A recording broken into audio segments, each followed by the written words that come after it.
mid-'80s when I started painting. The majority of it was hand applied. You know, the training was hands-on on production units. Now I look back on it and a lot of waste is involved in that type of training.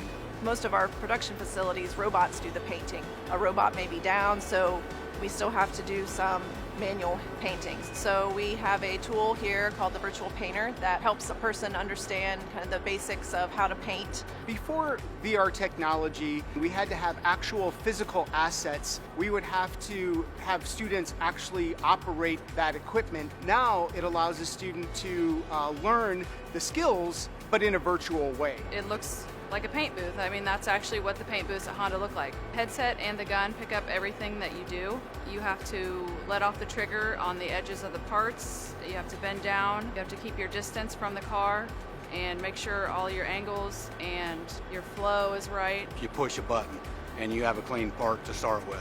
It gives you a lot of repetitions in a pretty short period of time, which you can't get in the production environment today. More and more people are becoming familiar with in terms of entertainment and things outside of learning, so it allows us to leverage that familiarity to get them excited about learning and obtaining new skills in the workforce.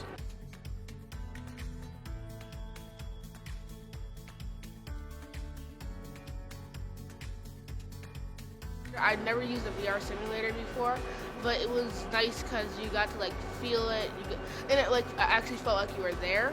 It gives you an area to make mistakes and learn from your mistakes without having to worry about the consequences of money and time. I did pretty well. I got one of the highest scores. I think that I'd be pretty good at this, so I'm sort of considering it as a job already.